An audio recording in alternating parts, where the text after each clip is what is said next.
soundless. Found in www.creepypasta.org web link. Original author, anonymous. Ever since I can remember I have been able to see things that others cannot.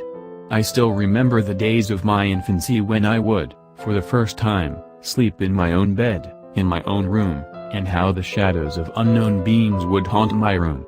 Or perhaps my head? All I know is that I saw things, and that, at least to me, these things were as real as the other things that other people were able to see and touch. I can still play in my memory the ominous events. How I pointlessly attempted to sleep as the door of my wardrobe opened slowly, and always stopped just before I could be able to see what pushed it open, although it was already hard enough to see with one eye barely open just to be aware in case that whatever hid behind the door decided to come out. As I grew older I came closer in contact with these things and I started to be able to sense them, feel them, and even smell them. The odor was not pleasant, it was a rotten smell, maybe even came close to smell like death itself. As time passed and I got more used to these beings, my senses were more effective. I could see everything, sense everything, smell everything, and be able to differentiate what was one of these beings, and what was something else shared with the rest of the people around me. However, as close as I came to these beings, I never could hear them. This made me feel so desperate. I knew they were there, I could sense them, I was able to tell they were there, but the missing noise provoked an immense fear. How was it possible that with everything these beings were able to do they did not emit any sound? Seeing them, knowing they were there, but still, unable to hear them.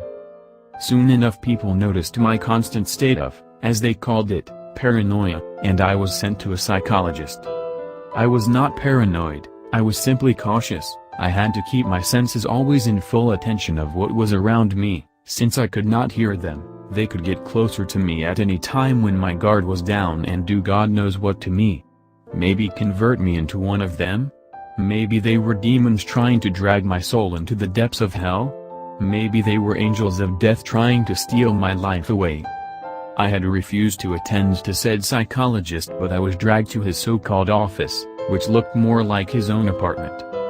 The visit was quick. He asked me all kinds of questions about my life and got me to talk about my personal life. I had told him everything about my past experiences with the strange beings that haunted me. Being 25 years old and having a long history of experiences like these, most accurately ever since I can remember, did not sound too well for the doctor, and I was sent to a psychiatrist, whom after the very first visit prescribed pills for me. He explained to me that the pills would help me get rid of the beings and would help me feel less stressed and I would be able to maintain a more normal lifestyle. He did, however, warn me that those pills were not easily found, but that whenever I needed more he could provide me with them, and he also mentioned that the effects would kick in slowly, and that the more I took the faster they'd fade away. After a month of taking said pills I could feel the difference. I felt more free, less scared, and the beings would stay away as long as I could take these pills. The pills made my life so much better. People around me would no longer call me insane or mention I seemed paranoid. All in all, whatever these pills did to me, I knew that the things I had seen were not a product of my imagination. I knew they were real, and wherever they were when I took the pills they were just waiting. Waiting in the darkness of my ignorance, waiting in the silence they've always been in. But of course, everything has an ending, no matter what it is. Everything ends eventually. One day, approximately 3 years after my treatment began, I ran out of pills. As usual, this wasn't a problem. All I had to do is go back to the doctor and ask for more. To my surprise, the doctor wasn't there anymore, he had disappeared. An immense fear invaded me and I felt more worried than I have ever felt in my whole life, even when those things were around. Then it hit me, those things. Those fucking things took him. They knew he provided me with the pills that kept them away from me. I knew the pills were not easy to find, as the doctor had already said, and those things knew it as well. I had to find more pills, wherever and at any cost. I had to find more. Those things would be back again otherwise, and it might be sooner than later. Days passed, and as they passed I started to see them again, but luckily for me they started coming back slowly, as if they were reversely fading back into my life. I could see them again in the corners of my house, still hiding in the shadows, making themselves more evident as time passed. I could see them when I tried to sleep, creeping through the gap between the wall and the door of my room. I could see them again, and it did not take long for me to start feeling their presence again. Their odor came back, and in less than 2 months, in which I desperately looked for more pills in the doctor, they were back. Before this torture came back into my life, I had noticed that the doctor's disappearance was not just evident for me, the doctor had indeed disappeared. Police officers, along with his family, looked for the doctor or any clue that could drive them to him, but never found anything. In the meantime I slowly descended back into my long-forgotten hell. This time though, something horrible happened. The one thing that I felt before like it was the worst thing about being able to know these things were always there turned out to be a torture with no comparison. After the 2 months I could start hearing them. They became louder and louder every night. They were screaming. When they did not scream they whispered, when they didn't do one or the other they simply talked to me. Requesting me, demanding me, to do horrible things. Out of all the things I could hear from them the whispers were the worst, because when they whispered, ironically, they were louder and clearer than when they spoke or screamed. They did not demand me anything when they whispered, they simply whispered 4 words that caused a frightening chill that traveled from the core of my bosom, throughout my chest, to the very tip of my fingers, and to my head. "You cannot escape us," they whispered, over and over again. At night these whispers rang in my head, freezing my blood and causing tears to come out of my eyes as if they were waterfalls. After a few weeks of living like this, the screaming, demands, and whispers became more constant. Every day and every night, haunting me, and making those around me fear for my well-being. Everything became so constant, all the demands of blood, the whispers that kept reminding me I could not escape them, the screaming and more recently the maniacal laughter, as if they enjoyed my suffering and fed from my desperation. I thought back when those around me used to say I was just insane and that it was all in my head, and I realized that if it were to be true, that all this was all just in my head, then it would be worth taking the risk. I ran to my kitchen and the screaming and everything else became louder with every step. They all started to shout, speak, laugh, and whisper at the same time as I rapidly grabbed a knife I had left on the sink. All the noise at once became quiet. Silence. The screaming and all that torture rapidly faded away as I could feel a warmth and a stinging yet relieving pain in my throat. The red spilled out of my throat, soaking my shirt in blood. I fell to the ground barely feeling the impact of the fall. I felt numb, and suddenly I felt a freezing cold. As I lie on the floor, feeling my life slowly fade away, I can see and tell my life to you. You who have tortured me for so long, and that now at the edge of my life finally leave me in peace, you who I have been trying to get away from for so long and even succeeded for a while. To you I tell this. I did escape you, and although it cost me my life I can say it as worth it. Why even bother to live if my mere existence had become a torture?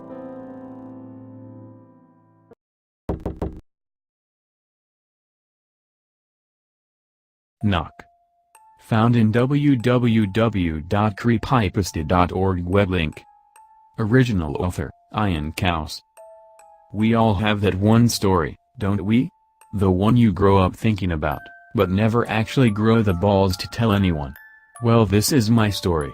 I don't know what I'm hoping to accomplish by telling you.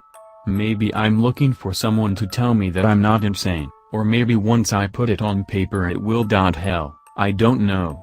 Just someone read this. Just please. Let me give you a little background. 20 years ago when I was 8 years old, still living with my mom, my friend Dave and I decided that we would brave the house. Now, the house was an abandoned 2-story home, that had been empty going on 10 years, save for the occasional drug abuser that would sleep in it.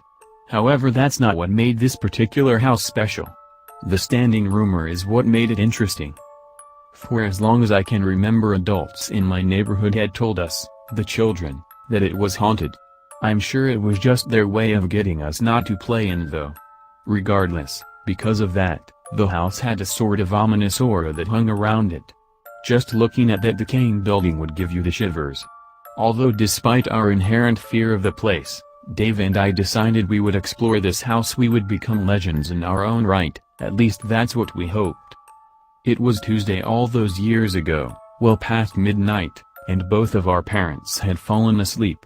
The two of us decided we would sneak out, use the night as our cover. We agreed it would be best to meet up in front of the house. Still, I wish we hadn't agreed to do it. There I was alone, waiting in front of the house for my friend. I couldn't help but feel small when I looked at it. It might have been old, and the wood may have been rotting, but man did it look enormous. I bet even adults felt dwarfed by it. To keep myself from chickening out, I decided to think about something else while I waited. It was a little cold that night, which was the typical weather after a hard rain. Ah, crap. I muttered, noticing the mud that covered my shoes. I should have paid more attention to where I was stepping. Mom is going to kill me when she... My voice trailed off when I heard a dull thud from behind me. Sounded like someone knocked a door. Was it the house, or was I just imagining things? I spun around expecting to see a hairy monster behind me. Instead it was just the house, broken windows, splintered wood, and roof that had more than a few holes in it. Just the usual, nothing to panic about. I should have been relieved, but I found myself slightly shaken. Soon I would be stepping into one of the most feared places in our neighborhood.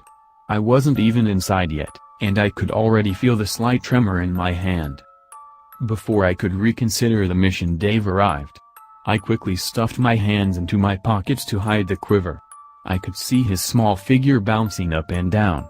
The little jokester was skipping across the street. My fears were immediately replaced with giddy laughter. "You're such a clown," I managed to say in between my giggles. We both reached out and shook hands, like his father had taught us. Luckily he didn't notice the tremor.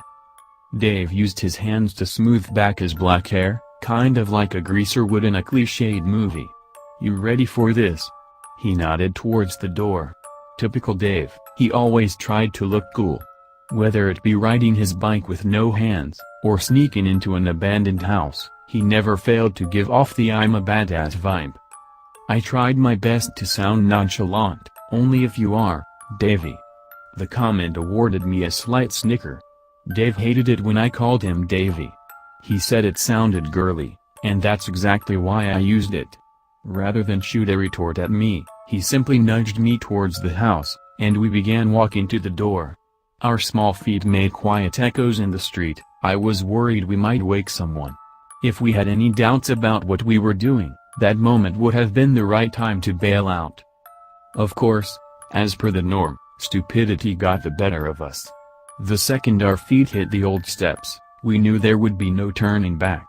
"Think we should knock?" Dave joked. Seeing him act all cool somehow gave me courage, and so I knocked. What I heard made the hair on my neck stand at attention. The same thud I had heard from earlier reverberated through the door when my knuckles landed. I gulped loudly, but maintained an overall calm composure. The two of us breathed in deeply, turned the doorknob, and pushed the door open. We received a long drawn-out creak as payment.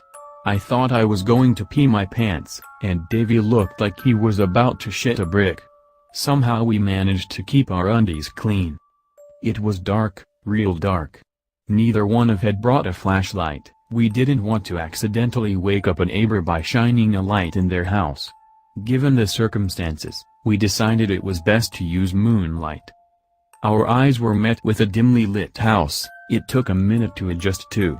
The house was littered with trash, covered in graffiti, and was seemingly falling apart all over. And yet it didn't seem as frightening as we were led to believe. Sure, the darkness made it look spooky, but as I looked at the cracked marble floor, I couldn't help but be reminded of my house. This isn't so bad. It was me who broke the silence. "Do you think the ghost will be pissed that we tracked mud in the house?" Dave laughed and pointed at the floor. Little footprints followed us all over the house. "Remind me to clean my shoes before I go back home." I giggled at the thought. Here we are in the big spooky house, cracking jokes about muddy shoes. It was all fun and games. After familiarizing ourselves with the first floor, which consisted of an empty living room, a kitchen with rotted food in the cupboards, a bathroom with a disgusting toilet, and a curious-looking locked door, we decided to explore the second floor. We ascended the stairs together, Dave leading with his brave face on. The wooden stairs were old, much like the rest of the house, and each step left us wondering if it would collapse beneath us. "Think the ghost is up there?" I asked, half sincere. Dave chuckled at the question. Ghosts probably aren't even real. We had reached the end of the stairs, and were on the top floor. It wasn't a big second story. 2 hallways, one to the right and one to the left. 4 rooms for the 2 of us to explore. "Let's go left," Dave suggested. So we went left, and into the first door on the right. The door was already open, so we just peeked our heads in. The first thing I noticed was the hole in the roof. Moonlight was shining through it, and it gave us a faint light to survey the room with. It wasn't a very kind room, actually it was kind of like my room. Probably big enough to have a bed, dresser, maybe a desk could fit in it too. We couldn't see inside of the closet though, the light didn't quite reach it. Dave looked at me, and I looked at him. "I bet there's something cool in there. Let's go look," Dave suggested with a mischievous smile. Not sure what we were hoping for exactly. A treasure in a closet or something? Just before I stepped into the room, I heard the familiar thud noise. The one that was made before, and when I knocked on the door, my heart felt like it was going to stop. The noise was distant, but there was no mistaking it. My first instinct was to run, but I couldn't leave Dave behind. He of course paid no mind to it. Hell, he was already in the room walking towards the closet. And it was at that moment that things went to hell. I never even had the chance to warn him. The second Dave stepped foot in the center of the room, there was a frightening crack. He didn't have time to react. The wood splintered, the ground beneath him gave way, and he fell through the floor. I nearly jumped out of my skin. Everything in front of me was crashing down. The wood was so old and decayed that it couldn't even support Davy. Dust and dirt flew everywhere. By the time it was over, it was hard to breathe. Wait, Dave didn't make a sound. Did he die on impact? Was he okay? My mind had never asked traced so faced. "Dave!" I shouted in between coughs. "Dave, are you okay?" I repeated the question a few more times, and waited. After an agonizing minute I got my response. "I'm okay," he answered weakly. "Not a scratch on me." I peered down the large hole that was now in front of me. Dust was everywhere, but as it cleared I could see him more clearly. There was Dave and he was completely intact. And guess where I am? I sighed deeply, glad that he hadn't lost his sense of adventure. "I'm in the locked room. Get down here, I'll open the door for you."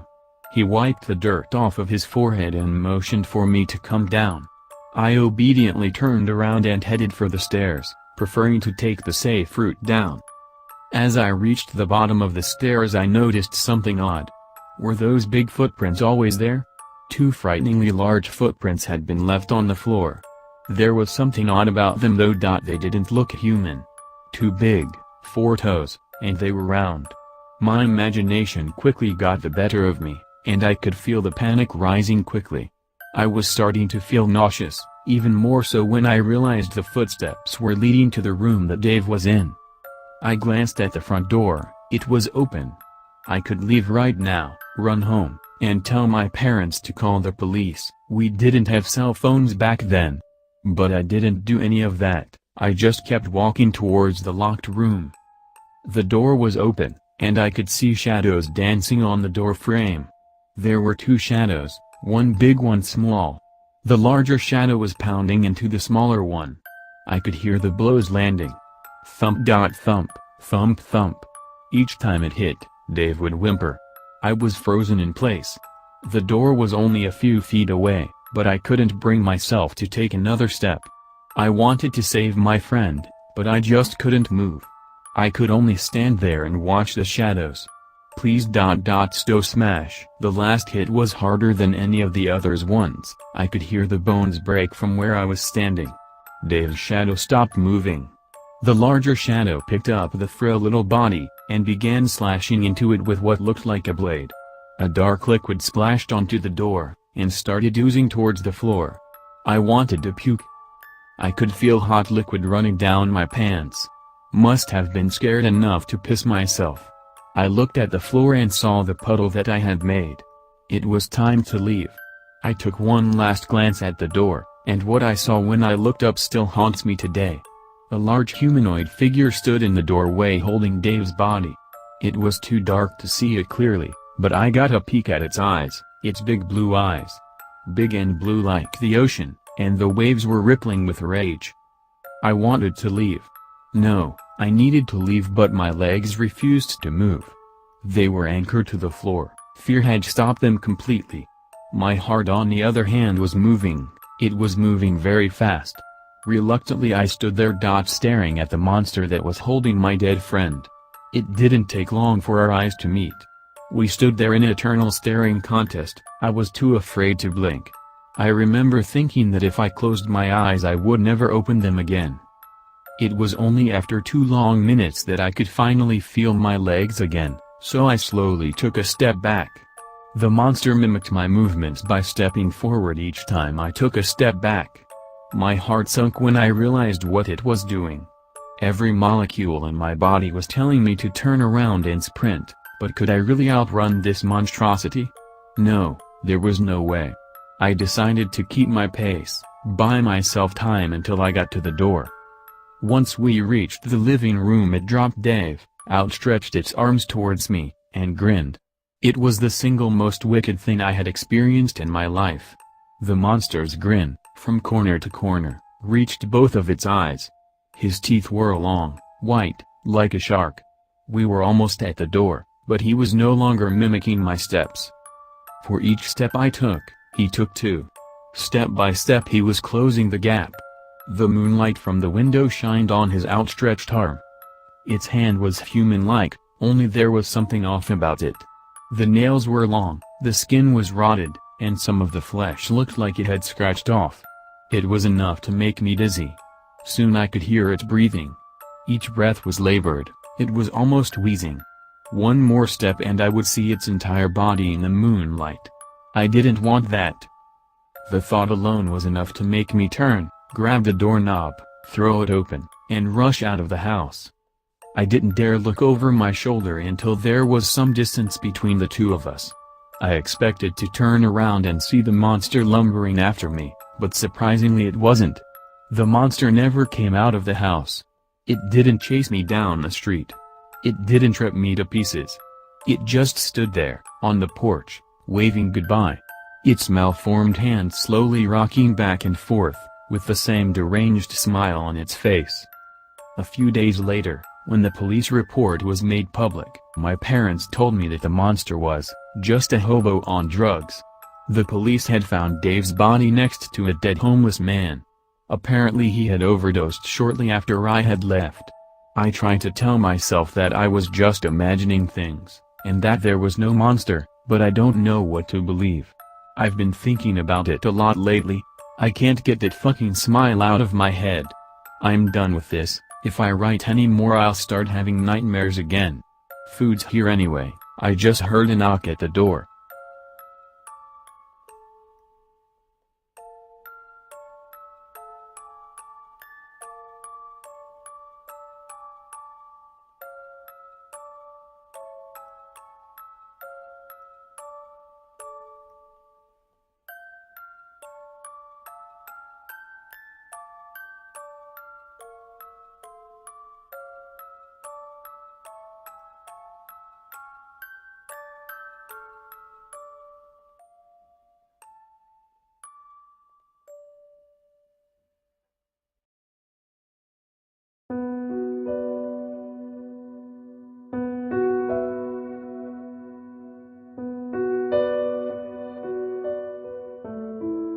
You look like my son.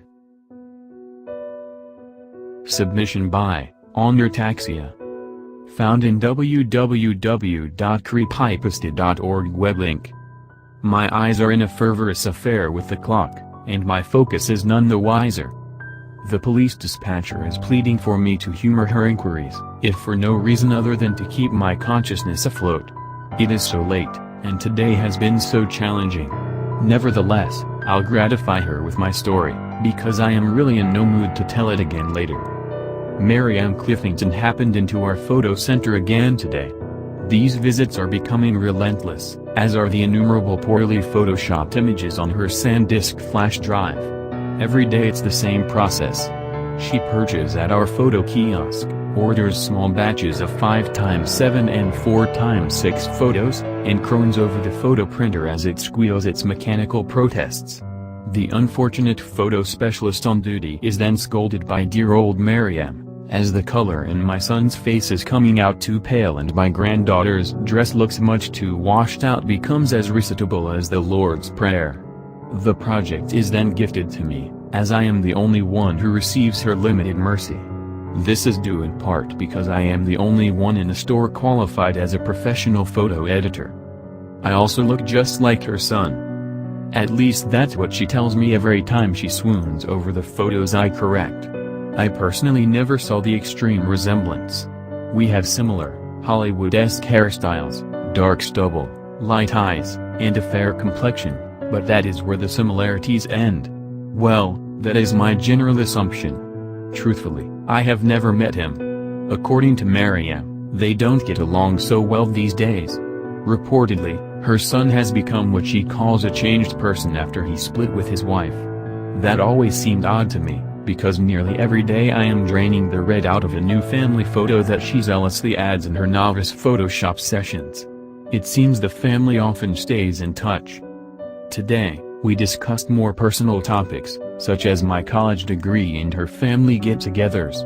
She told me she was celebrating her granddaughter Gracie's 5th birthday today, and was putting together a photo album and baked goodies to send her. Today's photos were of the girl from her previous birthday. She had straw blonde hair, her father's bright blue eyes, rosy red cheeks, and a devilish grin that strongly reminded me of the girl from the movie Problem Child 2.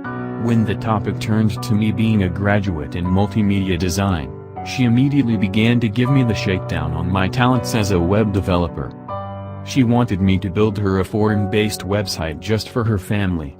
She wasn't fond of the public limelight social media granted, but wanted regular updates from her son, granddaughter, their prized show horses, and images from all the reunions they have over the years. I'm not a fan of Miriam. She may treat me in a more humane manner than my colleagues, but she is always so bitter. She carries an air of importance about her that mismatches who she is, like a pug in a sweater made of silk.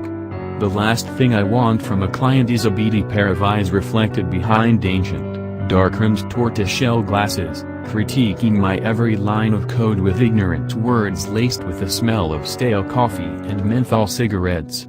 Her gray-black hair was often wild and tangled, as if she was fleeing her home every morning to develop photos which contained the cure for cancer. Despite her lack of self-management, she saw herself as an expert in managing the talents of others. I never inquired about the specifics of her family problems, but I assumed this attitude must cause the bulk of it. This sense of entitlement is something I don't blend well with. After endless barrages of questions about my rates, schedule, and ability to tutor her and Photoshop, I gave her my business card and told her to call me in a few weeks. Truthfully, I'm in my 2-week leave period and on my way to a better job, and this was a simple method to evade her until I would never have to see her again. She seemed content with my proposal and took my card. I told her to forward my congratulations to her granddaughter on her 5-year milestone. As she shuffled out of our store, I looked again at the refuse pile of discolored prints. If her family is so dysfunctional, why does she bring in new pictures of her son and granddaughter every other day? Why, as a spitting image of the son she frequently quarrels with, am I so reasonably treated by her? Those suspicions came to fruition a few hours later when a 20-something couple dropped off a few rolls of 35mm film. They had matching black hair, the athletic builds of bicyclists, and eyes that reflected deep kindness but an even deeper sense of fatigue. The lab's business was running slow today, so I was immediately able to process their order and begin development. The development process is always the same. I feed just enough of the raw film through a machine to attach it to a leader card which is mechanically guided through the film processor. After it completes its voyage and the developed film is fed through, I place it on the scanner of our printing machine and check the frames digitally for color flaws and inconsistencies. The pictures showed the young couple celebrating another birthday. A boisterous banner which read "Happy Birthday Mitch" hung above an electric blue neon mini bar. The couple was shown holding beer bottles and laughing heartily. The entire set was quite like the photos most young couples bring in. There was a sloppy drunken kiss here, someone air guitaring on a table there. I began to complacently press the print button after every 6 frames. Then I noticed a picture of Mariam's son. Even though I had never met him, I had seen that face often. It was a face that was branded into the back of my eyes like the bright red digits of a digital alarm clock in the first few moments of morning consciousness. I was intrigued that these two may also be familiar with the eccentric woman who both frowned upon and adored her family. As I was packing up their photos and ringing up their orders, I decided to make conversation. "So, you know Mariam Cliffington?" I asked casually. Silence. I glanced upward, and the glance became a fixture. A paleness and shock had matched the exhaustion they both wore at their eyes. "Are you okay? I recognized her son in your photos?" The girl spoke, tears welling in her eyes. "That's our friend Mitch. Those photos were taken a few weeks ago. He passed last week. This order is for his funeral slideshow." Her boyfriend spoke next, clearly unsettled but retaining his composure, as he quickly recited what I am sure he has gotten used to explaining. He and his daughter were found dead in Mariam's home last Sunday, poisoned. The police have been seeking her for questioning. Have you seen her recently? I was floored. I am rarely one to lose my cool, but I began tripping over my words like they were raised on a high wire. Why, yes. I mean, she was just in here a few hours ago. She said she was celebrating Gracie's 5th birthday. She is working on a new photo album. They were new photos? The girl spoke next. We need to call the police immediately. Gracie's birthday was the Tuesday before they were found. They didn't enjoy visits with Mariam, but she insisted on being with them to celebrate. Call them. I did. I spent the rest of my shift plus 2 extra hours conversing with a police detective and the couple. He asked me to print out the information we had on Mariam and if we had any idea of her whereabouts. They inquired about the frequency of her visits, the types of purchases she makes from the rest of the store, her current appearance, and general abnormalities in her behavior. I gave them what they needed along with surveillance footage from the cameras we had hidden around the building. They gave me the direct line to their office and sent me off with my assurance that I would call them immediately if Mariam came into the shop again. The drive home felt relatively non-existent. The thoughts of what occurred seemed to dominate my sense of time while on the road. Had this lady who compared me to her own son been responsible for his death? For the death of his daughter? Would I see her before the police? I arrived at my house in the same psychological state as when I left the store. I nearly broke my ankle while stumbling over a package that was placed in front of the entryway. I brought it inside into the light, and saw that the sender's name was Mom. I wasn't sure what the occasion was, but I assumed it was a late Thanksgiving care package. Regardless, it was good to receive mail from her. I wasn't sure where her new apartment was. Now I had her address. 6312 Prospect Road. Inside the package was a tin box of cookies and a neatly wrapped rectangular gift. I hadn't gotten to eat lunch with all of the police activity, so I immediately started tanking through the cookies as if I had also skipped my last 5 meals. After my 4th cookie, I decided to wipe the crumbs from my hands and see what the mystery gift was. I unceremoniously ripped the red and gold metallic paper off of what appeared to be a small photo album bound in black vinyl. I opened it with giddy curiosity, and felt the blood empty from my face. It was a timeline of photos of Maryam Cliffington's family. These weren't the fun family get-togethers I had crafted at the photo lab. I hadn't printed these at all. Page 1. Mitch and Gracie are propped against the arm of a tan leather sofa, daughter wrapped in father's arms. Their eyes are sunken and rolled backwards, and their tongues are lolled out of their mouths in an unnatural brown color. There is dried spittle and yellow foam caught in Mitch's black stubble, and a mixture of blood and vomit on the front of Gracie's shirt. The blood vessels in their faces are a sickly blue, and their skin is pale and puffy. This photo is labeled Tuesday, Happy Birthday Gracie. Page 2. The bodies are placed in a maroon 2013 Toyota RAV4. They have been cleaned up and posed, Mitch in the front seat, Gracie in the center back seat. Their skin has continued to swell so their eyes are puffy slits.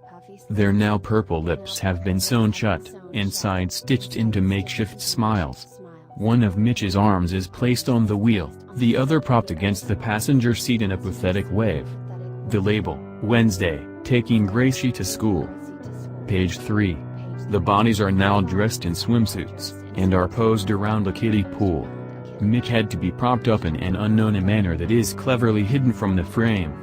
He is on his knees at the edge of the pool in blue and white Hawaiian shorts. Gracie is in the pool, positioned on her belly in a striped pink one-piece bathing suit with a matching swimskirt. Their hands are duct-taped together, and their skin has taken on a sickly yellow color.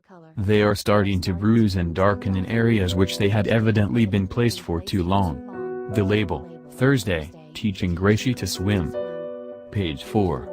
Mitch is now dressed in a handsome ivory tuxedo which has a few off-color stains where his skin is starting to split open.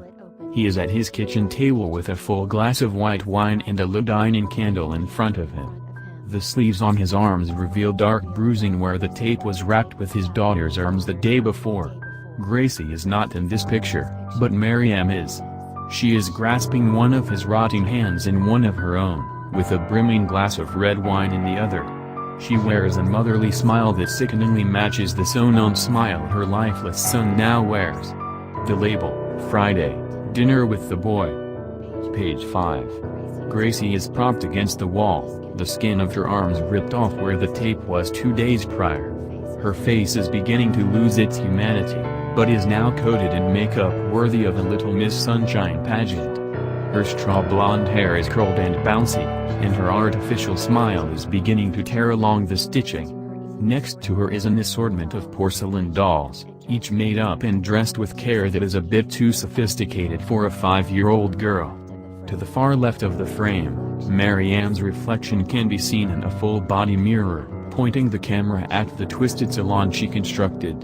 The label, Saturday, Girls' Night Out. Page 6. There is finally a full frame of the house in which this sickening family montage was photographed. It is a modest, one-story home on the foothills of the Rocky Mountains. The paint is a simple white, and it is beginning to flake from a simple picket fence that marked the perimeter. There are no other homes close by that are visible from the angle of the shot. In the left of the frame, the stables of the prized horses Maryam mentioned are visible in the background. The gates are wide open, and the horses are nowhere to be seen. Police cars, ambulances, and yellow crime scene tape blocks the rest of the view, except for the mailbox. The address on the mailbox, 6312 Prospect Road. The sides of the frame indicate motion blur and plastic paneling. Maryam photographed this from a moving vehicle, likely from far away. The label reads Sunday, the family gets to see policemen in action on career day. On the final page, Maryam is standing in front of my house with the package I had just opened. The label, Thursday, dropping off goodies for my favorite son. In that moment of realization, weakness took control of my body. Not just from the imagery I was subjected to, but from a sickening feeling that burned in my stomach and intestines. Words from earlier were ripping through my skull. You look just like my son. He and his daughter were found dead in Maryam's home last Friday, poisoned. I forced myself to scan the backgrounds of those horrible pictures. On the first page, in Gracie's lap, was the cookie tin I had just eaten from. This package was not from my mother. It was from a crazed mother who thought I was her son, guided to my home from the business card I gave her. Now here we are. I don't think I have much time left. I am starting to lose focus. My eyes are in a fervorous affair with the clock, and my focus is none the wiser. Maybe they'll get married and elope. I'll invite this dispatcher to the wedding if I make it through this. I vaguely realize that doesn't make sense, but I don't mind. I am so tired, and now I can't stop coughing. I think I hear sirens in the distance, but I am not sure if the ambulance has a cure for vomiting blood. Someone is coming up the stairs. I have to go now. Mary Ann is here, and she wants to give Gracie swimming lessons. Thank you. I hope you enjoy this creepypasta.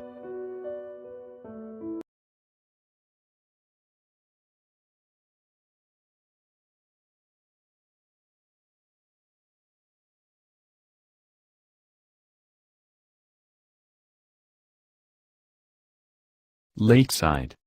Submission by Eric Lawrence. www.creepypasta.org web link. 3:47 p.m. August 4, 1973. My name is Kevin Matthews. I am at the Matthews Lakeside Cabin in Black Rock Park, which I received in my dad's will. I'm writing this to document my odd findings of my family's lake house. I've been looking at real estate ads in the paper to get a good idea of how much I can get off this place.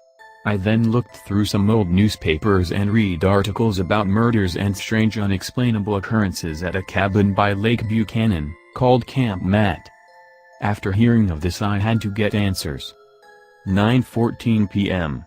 August 5, 1973.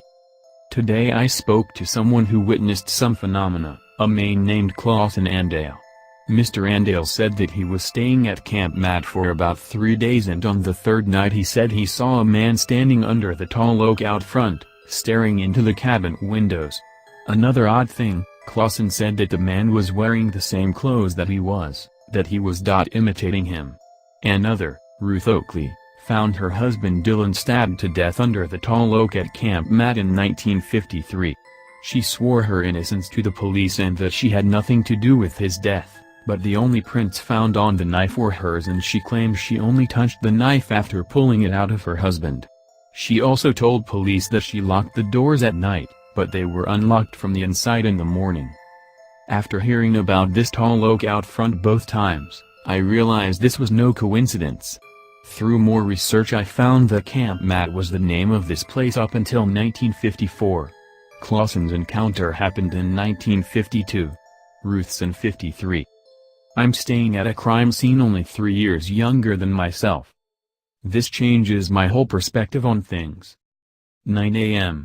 August 7th. I saw the man Mr. Andale described through the window, but this time he was dressed just like me.